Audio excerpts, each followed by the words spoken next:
Today we're going to be doing that technical analysis for the SPY, Qs, Apple, Tesla, Amazon, and even NVDA. We are going to get into that. We're going to give you guys kind of an outlook for what could happen this week with those updated risk ranges. So on the SPY, on the daily, we are looking at the monthly risk ranges, which are these yellow lines right here. Those are obviously staying the same. We're still in the same month, so those won't update till next month. But we do have a new week coming, and that means these purple lines here are going to be the weekly risk range, okay? That is the risk that options have priced in for the week.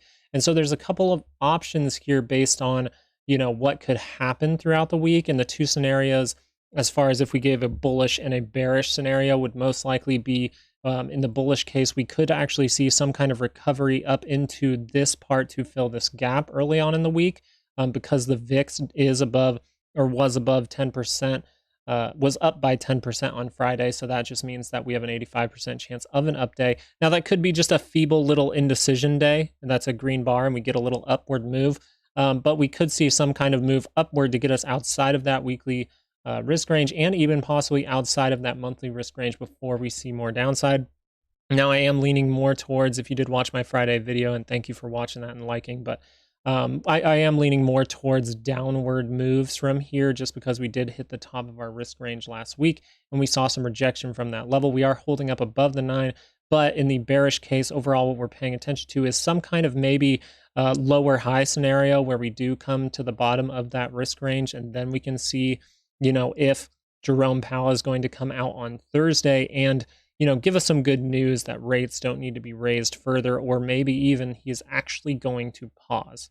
Now, the other scenario to the bearish side that I'm really paying attention to is just a more dramatic drop. Okay, so a more dramatic drop would bring us down to the bottom of our wedge that seems to be forming here, and then we could maybe get some good news with Jerome Powell as well to kind of spring us to the upside. We overall want to be paying attention this week to what he says because rates are going to be the most important thing about this week.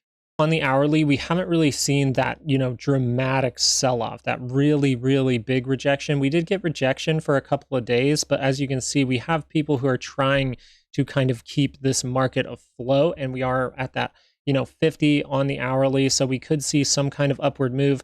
Maybe these two highs here hold as resistance, or maybe we do make a bigger move early on in the week. I overall would like to see the market dip to lower levels because then we would be kind of in a better spot before Jerome Powell talks. We do have data drops this week and things like that, so we will want to pay attention to those, and we'll be talking more about those throughout the week. So make sure to subscribe if you want to get some of that info, but right now we are paying attention on the hourly. If we do get some kind of pop, maybe we do hold as some more resistance here. There is potential, though, right now with what's going on in the Israel-Palestine, the Gaza info. Gaza might be, infiltrated or whatever by Israel, which could lead to some fear in the market and give us some kind of gap down on Monday. So we just want to be tactical with this. Overall, if you did find a good position up here, good job. Give yourself a pat on the back. But what we want to be paying attention to is how price reacts, around this weekly expected move or even around the top of this weekly expected move early on in the week.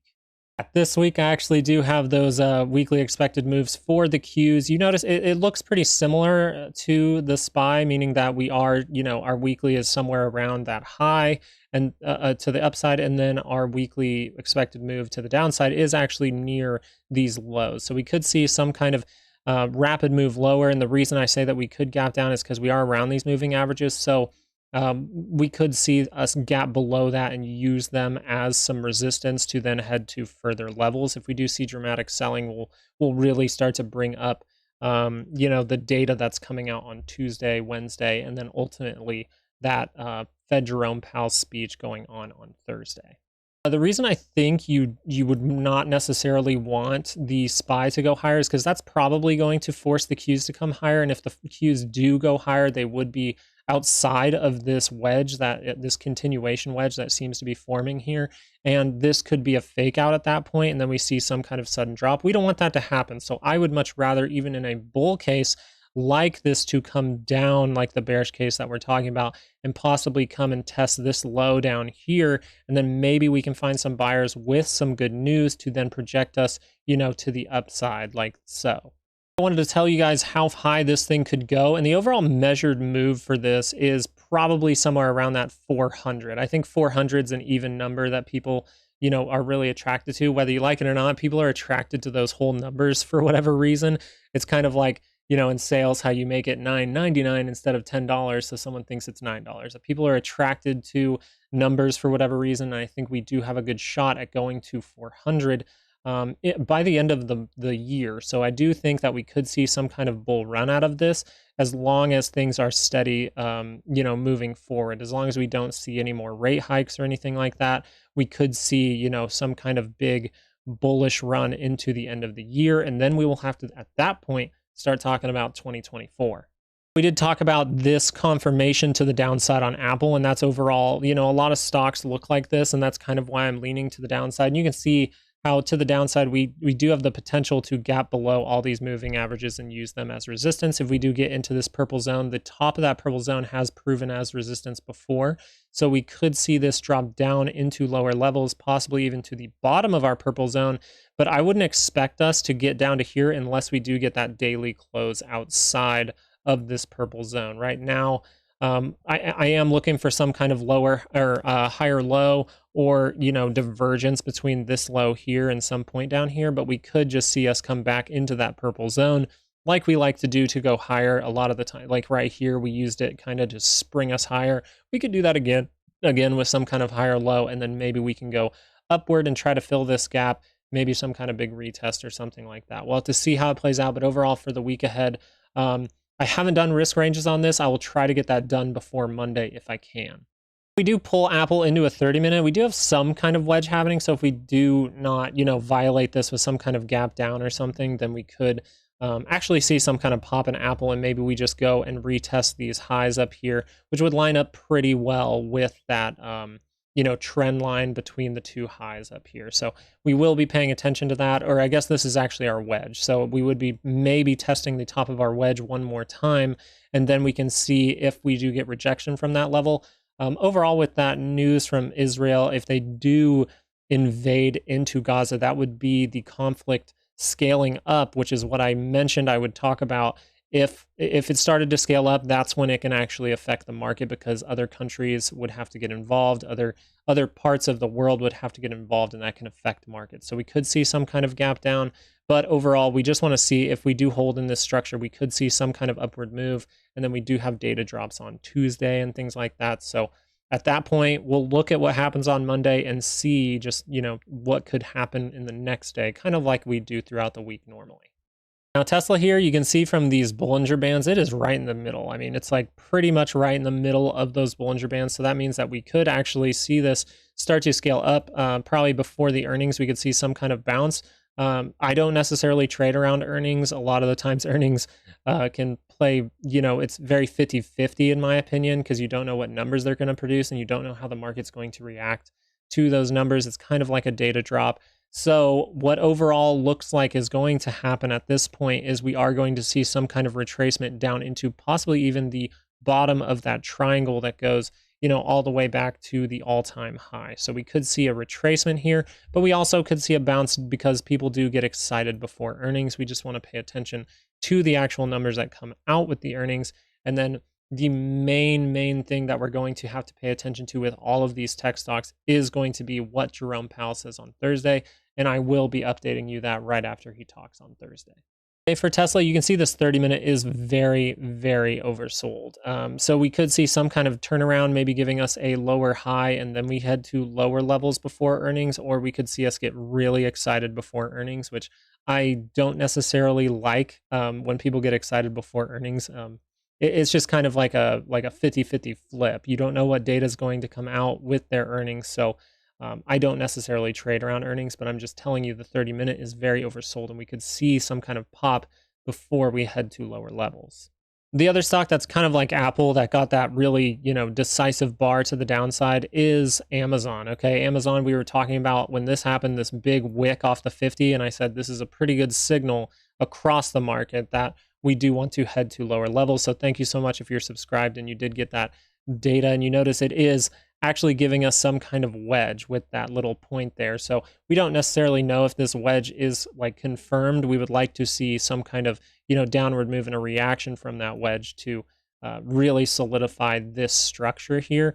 But overall, I am paying attention to levels down towards that, 119, 118 area. And then maybe we can see some upside if Jerome Powell does hint at pausing, or at least maybe he actually tells you he is going to pause. But right now, a lot of stocks, we're sitting right in the middle of our Bollinger Bands. You see this one up here, you see this one up here. A lot of stocks, even I think the SPY is like right in the middle of its Bollinger Bands. So we really could actually go either direction from here. But right now, the probabilities, at least in my opinion, are that we are going to set up some kind of higher low, or even come test, these levels down in here before we see more upside. There is resistance up in this gray area up here, so there are resistances here. So if we do see some kind of pop on Monday, maybe giving us that green bar that the VIX is predicting, because it was up by 10% on Friday. Actually, it was up by 15%. So we will talk about the VIX, because when the VIX starts to scale up by 15, 20%, sometimes that whole 85% chance of going up does kind of get thrown out the window. So but if we do see a pop, we could see a touch, or it's getting up into this area up in here that we rejected from in that gap resistance. And then maybe we could see another downturn.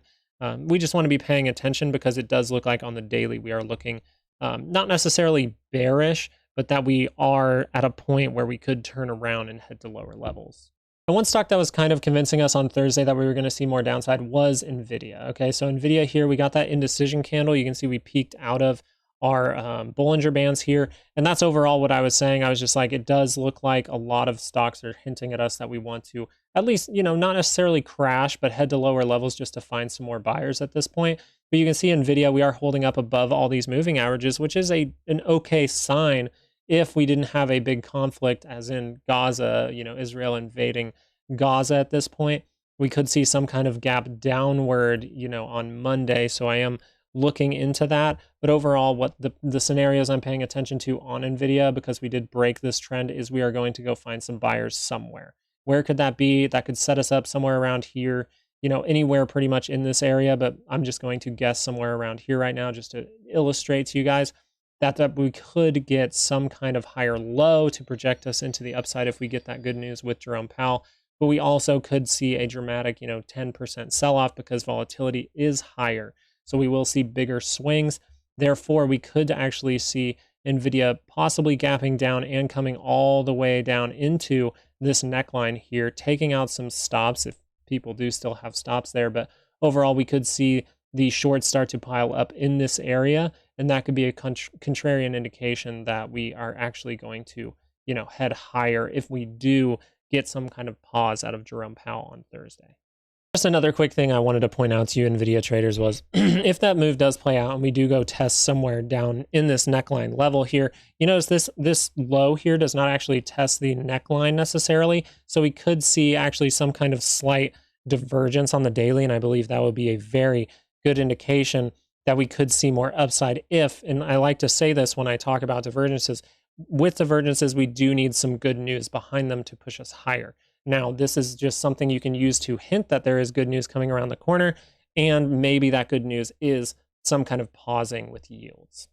We could see some kind of bounce in NVIDIA, either to maybe go test this high one more time and give us some kind of double top up in here, or we could see, NVIDIA get something very feeble, even a retest of this trend that we just gave up, and then head to lower levels. Overall, I am leaning toward that somewhere in this area we need to find buyers, whether that's right here, here, or here. I don't necessarily know, but I am going to be mainly this week paying attention to, Jerome Powell and what he says before I make any kind of bullish move. And that brings us to the VIX, and I really wanted to talk about this just because of how it's looking right now, okay? If we do see those things in Gaza actually start to scale up, we can actually see the VIX really go ballistic with a big push. And at that point, you do want to be paying attention to this 50 crossing that 200, because if that happens and we are able to stay above the 200, we actually could see a further crash. But if Jerome Powell does come out and we see this start to surge, and Jerome Powell comes out and says that he is going to, stop raising rates, he is going to pause, then that is going to be a very good reaction from the market, and we can start to see this, subside over time. But until that happens right now, you're above the 50, you're above the 200. and we're trying to get above 20. You notice we haven't closed above 20 yet, and that's probably why you haven't seen the super dramatic selling. Once you do get that close above 20, you will start to see dramatic selling start to come in. So if you are a bull, you're kind of hoping for this to be a short-lived, bounce in the VIX, meaning a short-lived drop in the market, right? This comes up, sets up some kind of daily divergence here on the MACD, maybe even a divergence here on the RSI, and then we get some sort of good news, maybe with Tesla earnings plus Jerome Powell saying that he might pause or he will pause. Okay, now that news has not been given yet. I don't want you to think he's said he's paused because I'm saying it so many times. I just want you to know that a lot of people are thinking he is going to continue to raise rates right now because of the reaction of the bond market last week. So the fact that he would pause would really shock the market and give us some kind of run. Whether that is a full-fledged bull run into the end of the year or sets up some kind of, lower high or something like that, we will have to talk about in the future. But right now, this is what we're paying attention to. Some kind of maybe pop in the VIX, giving us that divergence to then start to subside if we do get that good news.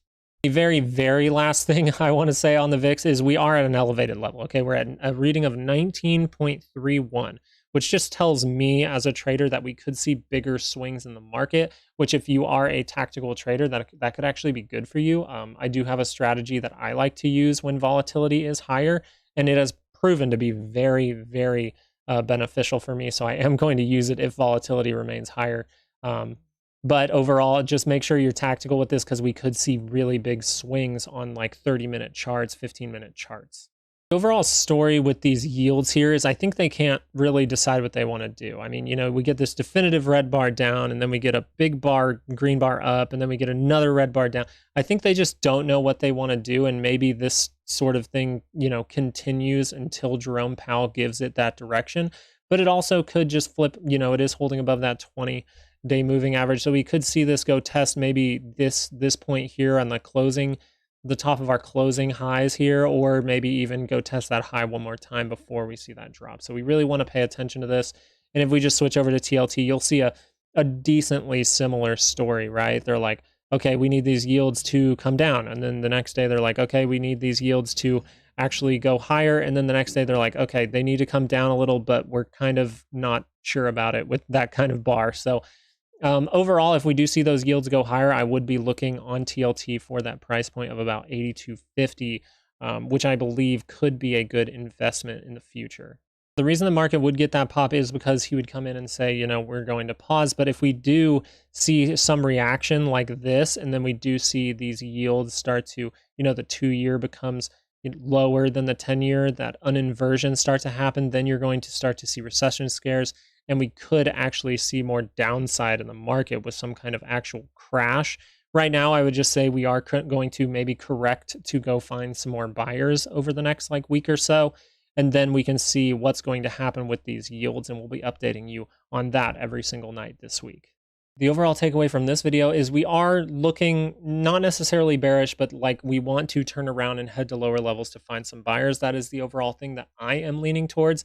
But we could see some big swings. So we could get some kind of up day because the VIX was up by 15% on Friday, which means Monday or Tuesday, we actually could see an update in the market. So we really want to be paying attention on Monday and Tuesday and paying attention to those weekly ranges. If we do start to get outside of those, people get a little too excited either way, then we can start to maybe be contrarians and start to trade accordingly.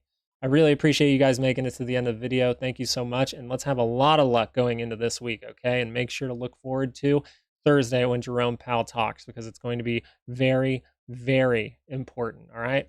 Good luck trading this week. Peace.